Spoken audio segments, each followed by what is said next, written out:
Train full speed में चली जा रही थी। रागिनी और उसके मम्मी पापा ट्रेन में उसके साथ सफर कर रहे थे। चाय वाला चिल्ला रहा था, चाय ले लो, गरम गरम चाय। फिर पानी वाला आया, पानी पानी, ठंडा पानी, 20 का एक ठंडा पानी। फिर पान मसाले वाला आया, 14 का 2 राजहंस पान मसाला, तिरंगा पान मसाला, इसमें है केसर का दम, खाइए और कामयाबी की बुलंदियों को छू लीजिए। पापा कितना शोर शराबा कर रहे हैं ये लोग। हाँ, कभी कभी तो हद कर देते हैं ये लोग। इनका यही काम है, इसी से इनका पेट भरता है। अब तुम्हारे पापा का गांव आने वाला है, सीतापुर से 40 किलोमीटर दूर है अभी जो स्टेशन आएगा। सच में मैं गेट पर जा रही हूँ, वैसे भी मेरे सिर में दर्द हो रहा है। रागिनी उठकर गेट पर आ गई। ठंडी ठंडी हवाओं का वो आनंद लेने लगी। ट्रेन फुल स्पीड में चलती जा रही थी। ट्रेन हॉर्न बजाकर रास्ते को चीरते हुए चली जा रही थी। अंधेरे में वैसे तो कुछ दिखाई नहीं दे रहा था, लेकिन दूर गांव में टिमटिमाती लाइट दिख रही थी। तभी अजीब सी हवा चली और रागिनी का दुपट्टा उड़ गया। रागिनी गिरते बची। वो वापस आकर बैठ गई। मम्मी, मेरा फेवरेट दुपट्टा उड़ गया। इतनी छोटी सी बात पर इतनी बड़ी लड़की रोती है। दूसरा ले लेना या मैं ला दूंगी। देखो, हमारा गांव क्रॉस कर रहा है, कितना अच्छा लग रहा है। अरे वाह, तो हम लोग गांव क्यों नहीं जाते हैं? कितना मजा आएगा ना। अब यहाँ कोई नहीं रहता, तुम्हारे दादा दादी सब भगवान के पास चले गए, इसलिए हम सब लोग शहर चले गए। रागिनी अपने घर पहुंची और अपने रूम में चली गई। बैग अपने कमरे में रखा। उसका मोबाइल नीचे गिर गया। वो उठाने झुकी तो बेड के नीचे उसका दुपट्टा दिखा। वो चौंक गई कि ये दुपट्टा ट्रेन में उड़ गया था। वो यहाँ कैसे आ गया? उसने तुरंत ही उसे उठाया और अपने कंधे पर लेकर आईने में देखने लगी। उसके पीछे एक भूत खड़ी दिखी और वो हंस रही थी। उसकी लाल लाल आँखें, बिखरे बाल देखने के बाद रागिनी डर गई और चीखने ही वाली थी कि उसके मुंह पर भूतनी ने हाथ रख दिया। वो बेहोश हो गई। रात के 12 बज चुके थे। रागिनी के मम्मी पापा सो रहे थे। धीरे धीरे दरवाजा खुला। रागिनी के हाथ में चाकू था। धीरे धीरे आगे बढ़ने लगी। पापा के पास आकर वो दांत पीसने लगी और उसका चेहरा लाल होकर चुड़ैल बन गया। चुड़ैल ने चाकू ऊपर की तरफ उठाया और राजेंद्र बाबू को मारने ही वाली थी कि राजेंद्र बाबू की नींद खुल गई। वो बेड से नीचे गिर गए। चाकू बेड पर ही फंस गया। मैं तुमको जिंदा नहीं छोड़ूंगी, तुम सबको मार डालूंगी। रागिनी की माँ ने रागिनी को जोर से पकड़ा और 2 थप्पड़ दिए। उसके पापा भी उठ गए और रागिनी से चाकू लेकर दूर फेंक दिया। तुम मुझे मारना चाहती हो रागिनी बेटा? तुमको क्या हो गया रागिनी बेटा? मैं रागिनी नहीं हूँ, मैं सुरेखा हूँ। याद आया कुछ? सुरेखा? कौन सुरेखा? मैं वही सुरेखा हूँ जिसको तुमने धोखा दिया। याद करो कॉलेज के दिन की बात। सुरेखा और राजेंद्र एक ही कॉलेज में पढ़ते थे। दोनों एक दूसरे से बहुत प्यार करते थे, लेकिन ये वो समय था जब जात पात बहुत ज्यादा ही मायने रखती थी और न मोबाइल था और न ही न्यूज चैनल। सुरेखा, हम दोनों के प्यार को क्या हो गया? मम्मी पापा मानेंगे क्या? एक बार बात करके देखो, नहीं मानेंगे तो कुछ दूसरा रास्ता निकाल लेंगे। दूसरा रास्ता कौन सा है? दूसरा रास्ता ये है कि साथ अगर जी नहीं सकते लेकिन मर तो सकते हैं ना। मैं तुम्हारे बिना जी नहीं सकती। ऐसा मत बोलो, हम घर से भाग जाएंगे। तुम कल सीतापुर स्टेशन पर आ जाना, मैं भी आ जाऊंगा और भागलपुर एक्सप्रेस से मुंबई चले जाएंगे। वहाँ कोई हमें रोकने टोकने वाला नहीं होगा। ठीक है, तुम सही समय पर आ जाना। सुरेखा सुबह सुबह आ गई और राजेंद्र का इंतजार करने लगी। सुबह से शाम हो गई लेकिन राजेंद्र नहीं आया। सुरेखा ने भागलपुर एक्सप्रेस के आगे कूदकर जान दे दी, लेकिन तुम नहीं आए और मैं उस स्टेशन पर आज तक तुम्हारा इंतजार कर रही थी। मुझे लगा तुम कभी नहीं आओगे, लेकिन आज आ ही गए। तुमको पता है मैं क्यों नहीं आया? क्योंकि तुम धोखेबाज हो। इस चुड़ैल से तुम शादी करना चाहते थे। नहीं, मैं धोखेबाज नहीं हूँ। मेरा एक्सीडेंट हो गया और मेरा पैर टूट गया। ये देख लो मेरा पैर। लेकिन बाद में मैंने तुम्हें बहुत ढूंढा, लेकिन तुम नहीं मिली। तुम्हारे घर वाले बोले कि वो गायब हो गई है। मैंने उसके बाद गांव छोड़ दिया। चुड़ैल थोड़ा नर्म पड़ने लगी। दर्दनाक प्यार की कहानी सुनकर रागिनी की माँ रोने लगी और बोली, बहन, तुमने इनसे सच्चा प्यार किया है और जिसे हम प्यार करते हैं उसे दुख नहीं पहुंचाते, इसलिए मेरी बेटी और मेरे पति को छोड़ दो। बहुत बहुत मेहरबानी होगी। एक काम करो, मुझे मुक्ति दे दो। कैसे कैसे मुक्त करूं? मेरे ऊपर पवित्र गंगाजल छिड़क दीजिए और ये दुपट्टा जला दीजिए, मैं मुक्त हो जाऊंगी। राजेंद्र बाबू पूजा घर से गंगाजल लाकर रागिनी के ऊपर छिड़क देते हैं और उस दुपट्टे को जला देते हैं। रागिनी बेहोश हो गई। कभी कभी हमारे जीवन में ऐसी घटना घट जाती है, लेकिन तब हमें अपने सब्र से काम लेना चाहिए। लेखापनी आसाम का आखिरी स्टेशन था। इस स्टेशन की एक और खासियत थी, यहाँ रात होते ही सन्नाटा छा जाता था। पूरा स्टेशन खाली होता था, प्लेटफॉर्म भी खाली, ना कोई रेलवे ऑफिसर और ना ही कोई राहगीर। रात के अंधेरे में इस स्टेशन पर मौत का तांडव होता था। कुछ साल पहले की बात है, गलती से दो युवक लेखापनी के प्लेटफॉर्म पर उतरे, जीतू और संजय। अबे ये प्लेटफॉर्म है या खंडहर? मुझे क्या पता, मैं तो जिंदगी में पहली बार यहाँ आया हूँ। तूने एड्रेस तो बराबर देखा था ना? यही है ना जो स्टेशन हमें उतरना था? हाँ यार, देखा था, बराबर देखा था। पर यहाँ इंसान तो क्या, कोई जानवर तक नहीं दिख रहा है। तभी जीतू के पास से एक काली बिल्ली गुजरी। जानवर तो है भाई। और फिर दोनों को छन छन की आवाज सुनाई दी। दोनों पीछे घूमे तो एक बहुत सुंदर गांव की छोरी उनकी ओर आ रही थी। क्या लड़की है? ये मिल जाए तो जिंदगी बन जाए। कहाँ मेरी पत्नी और कहाँ ये? वो लड़की उन दोनों के पास आई। बाबूजी, आप लोग यहाँ नए हैं क्या? हाँ, यहाँ कोई क्यों नहीं है?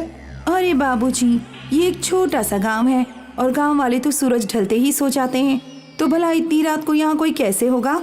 तो तुम यहाँ कैसे? मेरी तो दुकान यहाँ है। दिन भर मेरे बाबा दुकान संभालते हैं और रात में मैं, जो बाहर के राहगीर आते हैं, उनके चाय नाश्ते का प्रबंध करते हैं हम।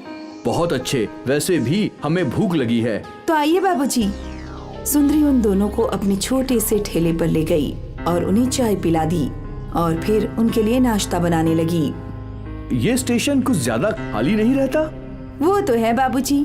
ये तो कोई भूतिया स्टेशन लगता है। आपको कैसे पता चला? क्या मतलब, क्या यहाँ सच में भूत हैं?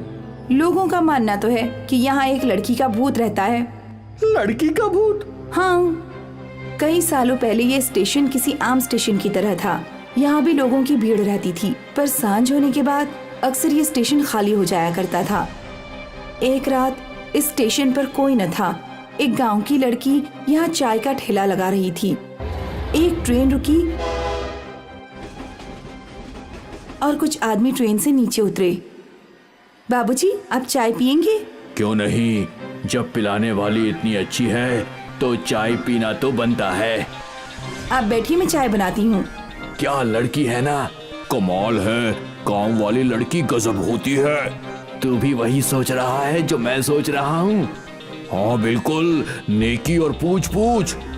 वो बेचारी गांव वाली चाय बनाती रही और वो आदमी हवस से उसे घूरते रहे। उन आदमियों ने उस लड़की को पकड़ लिया, दूसरे ने हाथ और तीसरे ने उसका मुंह बंद कर दिया। वो तीनों उसकी इज्जत लूटने की कोशिश करने लगे।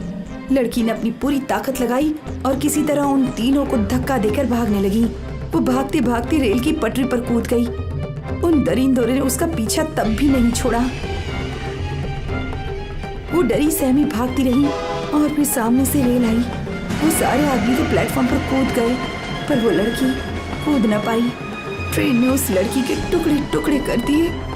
उस रात से सभी लोग मानते हैं कि वो गांव वाली लड़की अब भी हर रात इस स्टेशन पर अपनी दुकान लगाती है।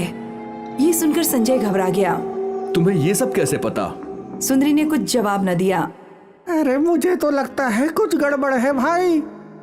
संजय ने अपना फोन निकाला और सुंदरी की तस्वीर खींचने की कोशिश करने लगा। जैसे ही सुंदरी ने कैमरे में देखा तो दोनों डर गए, क्योंकि मैं ही वो लड़की हूँ। जीतू और संजय डर के मारे ट्रेन की ओर भागे। वो लोग ट्रेन की एक बोगी से दूसरी बोगी में भागते रहे। भाग संजय भाग, वो मेरे पीछे है भाई। भाग हुकूमत, भाग जल्दी भाग। संजय डरा हुआ था, वो गिर गया। वो भूतनी उसके पास आई अब मैं तुझे खूबसूरत नहीं दिख रही? इतनी देर से तो मेरी कमर देख रहा था, अब क्या हुआ? माफ कर दो, मुझे माफ कर दो। नहीं, बिल्कुल नहीं। मैं तेरे जैसे किसी को भी जिंदा नहीं छोड़ूंगी। भूतनी ने संजय के चेहरे पर पैर रख दिया। संजय की मुंडी ट्रेन के फर्श के नीचे चली गई। संजय की चीख सुनकर जीतू डर गया और डर के मारे चिल्लाने लगा। मुझे छोड़ दो, मैंने तुम्हारा क्या बिगाड़ा है? मेरा परिवार है, पत्नी है, बच्चे हैं, मुझे माफ कर दो। चुड़ैल जीतू के सामने आ गई और जोर जोर से हंसने लगी। तेरे पास तो पत्नी भी है, फिर भी तुझ में हवस भरी है। तुझ जैसे आदमियों को जीने का कोई हक नहीं। चुड़ैल जीतू को घसीटते हुए ट्रेन के बाहर ले गई, उसकी गर्दन मरोड़ दी और फिर उसको स्टेशन के साइन बोर्ड पर लटका दिया। हर किसी हवस के मारे का यही हाल होगा। ये आखिरी स्टेशन इन सब हवसियों की जिंदगी का आखिरी स्टेशन होगा। ट्रेन में इस्मत बैठा हुआ मेघना के आने का इंतजार कर रहा है। पता नहीं ये लड़की कहाँ रह गई।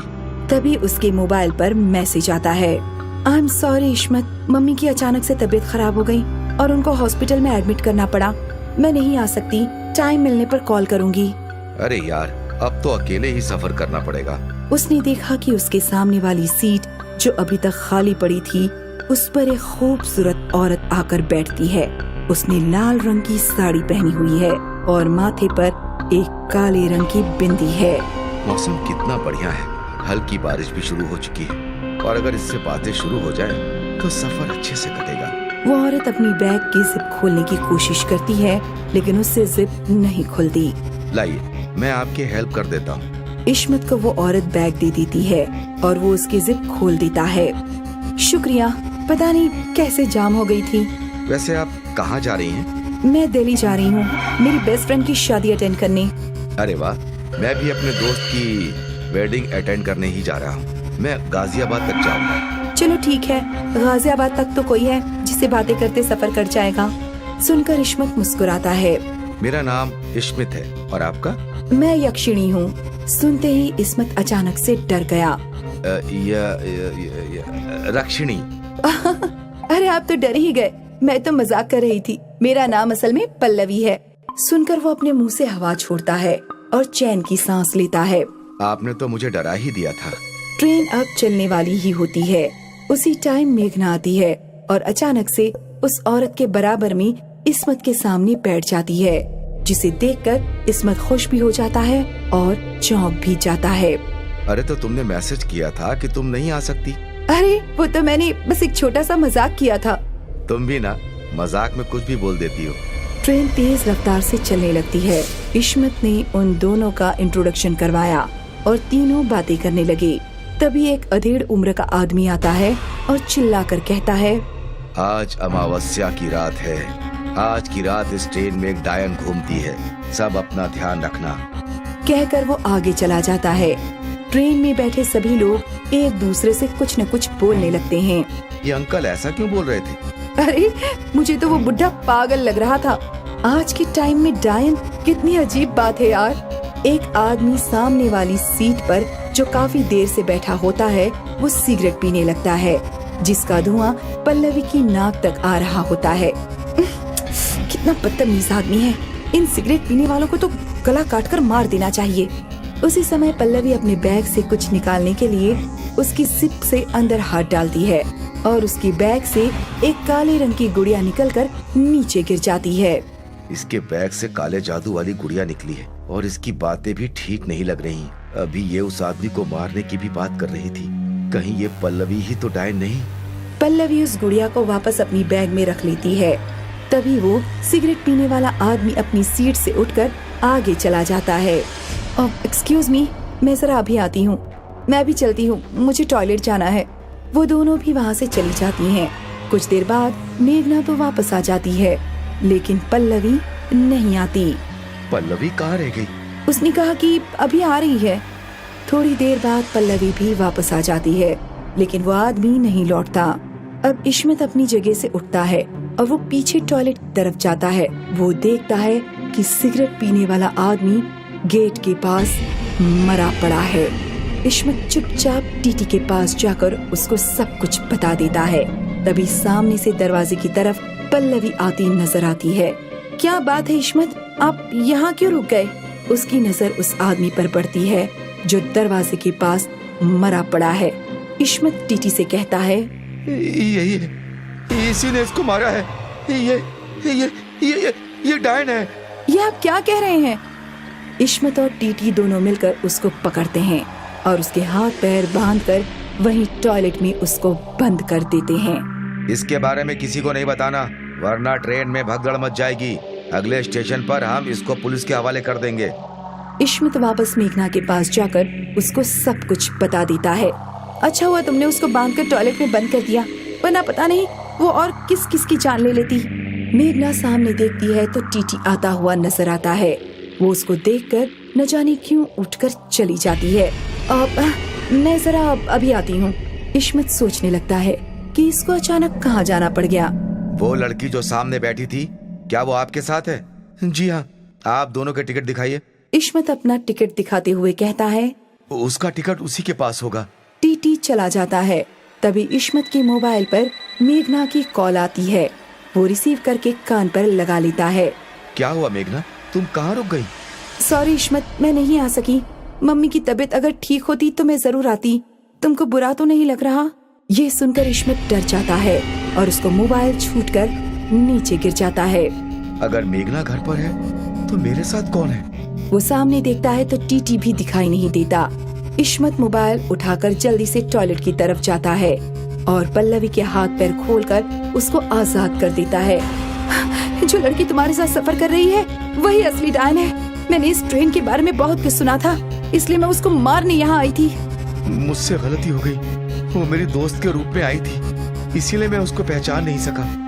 पल्लवी इश्मत के साथ सीट पर जाती है और अपने बैग से वही गुड़िया निकालकर उसमें एक लाल धागा बांधती है और फिर वो दूसरे दरवाजे की तरफ जाते हैं, जहाँ पर उसको दिखाई देता है कि टीटी की गर्दन पर मेघना अपनी दांत गड़ाए खड़ी है और उसका खून पी रही है। इस टाइम वो बहुत डरावनी लग रही होती है और अपने असली रूप में आ जाती है। टीटी भी मर चुका था। इस्मत टीटी को उससे छुड़ाने की कोशिश करता है। डायन इश्मत में उलझ कर रह जाती है। मौका देखकर पल्लवी डायन के बाल खींचकर जितने भी उसके हाथ में आते हैं उसको गुड़िया पर बांध देती है। फिर कोई मंत्र पढ़ती है। ट्रेन के बाकी के लोग भी ये सब देख रहे होते हैं। सब के सब डरे हुए दिखाई देते हैं। भाई साहब जल्दी से लाइटर दीजिए। पल्लवी एक मंत्र पढ़कर गुड़िया में आग लगा देती है और उसके साथ डायन में भी अपने आप आग लग जाती है। वो टीटी की लाश और इश्मत को छोड़ देती है। आग लगते हुए ही वो दरवाजे से बाहर फ्लाईओवर के नीचे गिर जाती है। जलती हुई गुड़िया भी पल्लवी अब ट्रेन से बाहर ही फेंक देती है। तुम ठीक तो हो? पल्लवी उसकी तरफ देखती है। हाँ मैं ठीक हूँ, अब आप दोनों को डरने की कोई जरूरत नहीं है। वो अब कभी इस ट्रेन में नहीं आएगी। उसके बाद सभी अपना सफर आराम से करते हैं और डायन का किस्सा हमेशा के लिए खत्म हो जाता है।